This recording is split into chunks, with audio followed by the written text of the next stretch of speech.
মদিনায় যাব না। পায়ের থেকে জুতাটাও খুলে চাচার সামনে ধরায় দেয়, চাচা এটাও না, তোমার টাকার জুতা পরে আমি মদিনায় যাব না। শরীর থেকে একটা একটা কাপড়গুলো সব খুলে খুলে চাচার সামনে ধরায় দেয়, চাচা না, এগুলো পরে আমি মদিনায় যাব না। আস্তে আস্তে করে সব খুলে খুলে পরনের মধ্যে শুধু লুঙ্গিটা আছে, আর কিছুই নাই। আস্তে করে ডাক দেয়, চাচা গো, সব তুমি রেখে দাও, সব তুমি রেখে দাও, আমার পরনের লুঙ্গিটা তুমি কইলা রাইখো না। ও চাচা, আমার যদি কোনোদিন আবার সুযোগ হয় তোমার লুঙ্গিটা তোমার ফেরত দিয়ে যাব। কথাটা বলে আব্দুল উজ্জার সামনের দিকে যখন কদম বাড়াইতে আরম্ভ করেছে, পাষণ্ড চাচা, বদমাশ চাচা লুঙ্গিটাকে ধরে ধরে একটা টান মেরেছে। ওই সময় মানুষ তো লুঙ্গি সেলাই করে পড়তো না, লুঙ্গিটা খুলে যায়। আব্দুল উজ্জার চোখ দিয়ে টপ টপ টপ টপ করে পানি বের হয়। বদমাশ চাচা আব্দুল উজ্জার আস্তে করে ঘোড়া তাড়ানোর চাবুক দিয়ে ধইরা পিঠের মধ্যে টাস টাস করে জোরে জোরে বাড়িগুলো মারে, বুকের মধ্যে জোরে জোরে বাড়িগুলো মারে, চামড়াগুলো ফেটে যায়, রক্ত টপ টপ করে বের হতে আরম্ভ হয়। আব্দুল উজ্জা চোখের পানিগুলো ছেড়ে কান্দে আর ডাক দেয়, চাচা আমারে মারতে মারতে দুনিয়া থেকে বিদায় করে দিতে পারো, আল্লাহর কসম আমি নবীজির কাছে যাব, জীবন চলে যাবে, আমারে ফিরাইতে পারবে না। আব্দুল উজ্জারে মারতে মারতে বেহুশ বানায়া উত্তপ্ত মরুভূমির বালুর মধ্যে চিৎ করে ফেলায়া রাখছে। অনেকক্ষণ পর হুঁশ ফিরে আসার পরে তাকায় দেখে ডানে বামে সামনে পিছে কেউ নাই। দাঁড়ায় দাঁড়ায় চিন্তা করলেন, এই মুহূর্তে চাচার কাছে গেলে আমারে আবার মারবে, আমারে চাচায় মদিনায় যেতে দিবে না, আমি চাচার কাছে যাব না, তবে কার কাছে যাব? দাঁড়ায় দাঁড়ায় চিন্তা করে, একজন সন্তানের কেউ যখন থাকে না তখন থাকেন মা। আব্দুল উজ্জা দাঁড়ায় চিন্তা করে, আর কারো কাছে যদিও না যায় আমার মায়ের সামনে একটু যাব। ওরে কলিজার টুকরা বিবাড়িয়ার যুবক, দুনিয়ার মধ্যে সবচেয়ে আল্লাহ এবং রাসূলের পরে আপন হলেন মা। বলো আপন কে? জবানটা গলে একটা ডাক দাও না মা। এই ভরা মজলিসের মধ্যে যাদের মা আছে, যাদের বাবা আছে, কথাটা তোমাদেরকে বোঝানো যাবে না, আমি নিজে বুঝি, কারণ আমার ঘরে আমার মা না। আমার মা যখন দুনিয়ার থেকে বিদায় হয়, আমি ছাত্র মানুষ ছিলাম, বয়স খুব কম ছিল, 2-4-5 টাকা ইনকাম করার ক্ষমতা আমার ছিল না। আজকে আমার মালিক তো টাকা পয়সা কম দেয় নাই, সম্মান ইজ্জত ক্ষমতাও কম দেয় নাই, কিন্তু যুবক আমি তোরে কেমনে করে বুঝাবো রে ভাই? নিজের টাকা দিয়ে একটা কমলা কিনে মাকে খাওয়ানোর ক্ষমতা আমার দেয় নাই। আমি নিজের টাকা দিয়ে একটা কাপড় কিনে মাকে পরানোর ক্ষমতা আমার হয় না। যুবক তুমি বিবাড়িয়া শহরে থাকো, ঢাকা শহরে থাকো, দামি ফ্ল্যাট ভাড়া করে থাকো, হয়তো শিক্ষিতা স্ত্রী পেয়ে, সুন্দরী স্ত্রী পেয়ে মাকে ভুলে গেছো। আজকে মায়ের খবর নাও নাই। শীতের দিন চলে আসতেছে, মা গ্রামে কুড়ের ঘরে ঘুমায়, এই কুয়াশার ফোঁটাগুলো মায়ের শরীরে টপ টপ টপ টপ করে পড়ে, একটা কম্বল পর্যন্ত মা নাই, মা শরীরটাকে ঢাকবে। যুবক মা আমি তোদেরকে কেমনে বুঝাবো? এই ভরা মজলিসের মধ্যে মা হারা বাবা হারা সন্তানগুলোর দিকে তাকায় দেখো, আমার মতো মা নাই এমন কি মানুষ এখানে আছেন? একটু হাতগুলো উঁচা করে দেখা। বাবা হারা মানুষগুলো একটু হাতগুলো উঁচা করেন বাবাজি।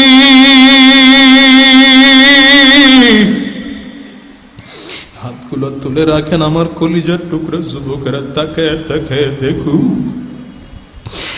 এ যুবক, সূর্য ডুবার মুহূর্ত দোয়া কবুল হওয়ার সময়, তুই একটু তাকায় তাকায় দেখ এই মানুষগুলোর চোখে পানি। এদের কারো ঘরে মা নাই, কারো ঘরে বাবা না, আবার কারো ঘরে বাবা মা কেউ না। আজকে মানুষগুলোর দিকে তাকায় দেখ, চোখ দিয়ে টপ টপ করে পানিগুলো জমিনে পালায়। আমি তোদেরকে কেমনে বুঝাবো ভাই? যার ঘরে মা নাই, যার ঘরে বাবা নাই, আজকের এই মজলিসটা থেকে ওয়াদা করে যাও, এই মাহফিলটার আখেরি মোনাজাত শেষ কইরা বাসায় যখন যাইবা, আব্বার পাও দুইটা জড়ায় ধরবা, মায়ের পাও দুইটা জড়ায় ধরবা, আব্বা আম্মার কাছে মাফ চাইবা। যতক্ষণ পর্যন্ত মাফ না করবে পাও দুইটারে ছাড়বা না। কারা কারা তৈয়ার আছো? হাত উঁচা করে আল্লাহরে দেখা, একটু ডাক দাও, রব্বির হামহুমা, কাউনা কাউনা, রব্বির হামহুমা কামা রব্বায়ানি সগীরা। ওরে মুসলমান, কেমনে আমি তোমাদেরকে বুঝাবো? আমি বয়ানটা গত 3-4 বছর আগে কিশোরগঞ্জ জেলায় করেছিলাম। দিনের বেলায় বয়ানটা শেষ করে রাত্রিবেলা আরেকটা মাহফিলে গেলাম। ওই মাহফিলের স্টেজ থেকে নামবো, একজন মানুষ দেখতে খুব একটা ভালো মানুষ মনে হয় না, মুখে দাড়িও নাই, মাথায় টুপিও নাই, দেখতে কালো। লোকটা স্টেজের মধ্যে উঠে আবার জড়ায় ধরে কান্না শুরু করছে। আমি বললাম, ভাই কি হয়েছে আপনার বলেন? বলে, হুজুর আজকে দিনের বেলা আপনি কি বয়ান করছেন? আমি বললাম, কেন? আপনি দিনের বেলায় যে মাদ্রাসায় বয়ান করছেন, ওই মাদ্রাসা আমার 5 বছর 6 বছরের ছোট্ট একটা বাচ্চা পড়ে।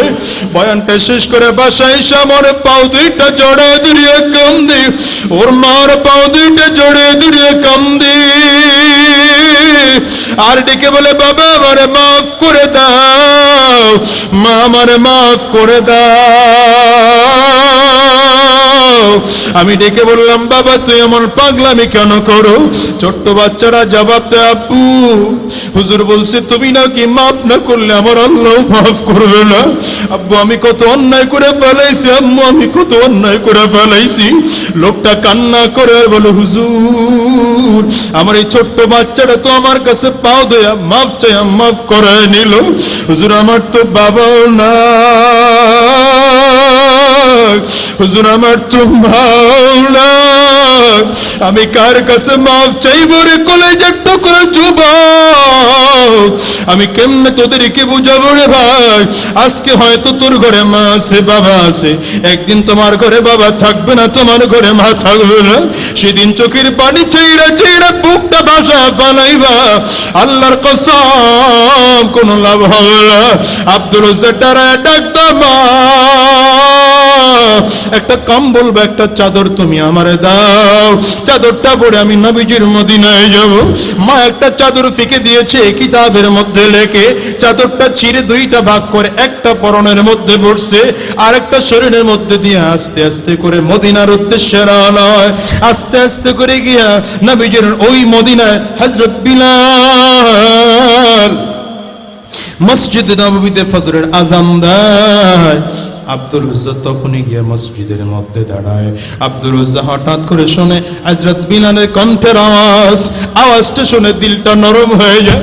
এই বুঝি আমার নবীর মসজিদ, আমি বুঝি হুজুরের মসজিদের ঠিকানা পেয়ে গেছি। ক্লান্ত পরিশ্রান্ত শরীরটা নিয়ে মসজিদ নববীর ওয়ালের মধ্যে হেলান লাগায় বসে আছে। আস্তে আস্তে করে তাকায় দেখে আমার নবী ঘর থেকে বের হয়। আমার নবীর দিকে আব্দুল উজ্জা নিজের আর কন্ট্রোল রাখতে পারে না, একটা দৌড়তে নবীর কদমের মধ্যে পড়ে গেছে। ডাকদা পয়গম্বর আমার বাবা না, আমার মাথায় কাওয়াজকে নাই, হুজুর আমি আপনার কদমে একটু জায়গা চাই। আমার নবী ধরে ধরে ডাক দেয়, রে আব্দুল উজ্জা আজকে থেকে তোর জায়গা আমার পায়ে নয়, তোর জায়গা আমি নবীর বুকে। আমি তোর নামটা পরিবর্তন করে আব্দুল্লাহ নাম রেখে দিলাম। হযরত বিলাল রে ডাক দেয়, বিলাল আমি নবীর একটা জুতা এনে ওরে পড়ায় দে, আমি নবীর একটা রুমাল এনে ওরে পড়ায় দে, আমি নবীর একটা জামা এনে আব্দুল্লাহ রে পড়ায় দে। ওরে মুসলমান তোমাদের কাছে জানতে চাই, আজকে নবীজির আদর্শ তোমার কাছে ভালো লাগে না?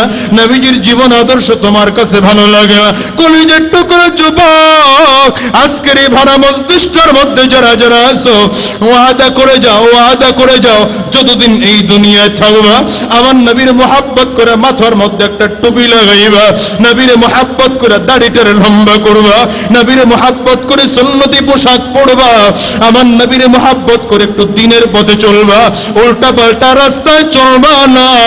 কারা কারা রাজি দুইটা হাত উঁচা করে দেখা, একটা চিৎকার করে ডাক দাও আল্লাহ, আওয়াজ দিয়ে একটা জোরে ডাক দাও আল্লাহ। চোখে যদি পানি না আসে কান্নার বাঁধ ধরে ডাক দাও আল্লাহ। আমরা ওয়াদা করলাম তোমার নবীর আদর্শ ছাড়া আর একটা কদম নাড়াবো না, আমরা তোমার নবীর আদর্শ ছাড়া জীবন পরিচালনা করব না। আল্লাহ তুমি কবুল করে নাও, জবান খুলে বলো আমিন, আওয়াজ করে আরো জোরে চিল্লায় বলো আল্লাহুম্মা আমিন।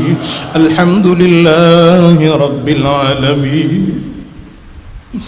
والصلاة والسلام على سيد الأنبياء والمرسلين رب ارحمهما। যাদের বাবা নাই মা নাই চোখের পানি চাইরা দোয়াটা বড়, رب ارحمهما كما ربياني صغيرا। ও দয়ার মালিক আল্লাহ, সূর্য ডোবার আগ মুহূর্ত তোমার বান্দার দিকে একটু কুদরতি নজর দিয়ে তাকায় দেখো। তোমার বান্দাগুলো হাত উঁচু করেছে, কারো মা নাই, কারো বাবা নাই। এই ভরা মজলিসটার মধ্যে তাকে তাকে দেখো কার চোখে পানি। ওরে মুসলমান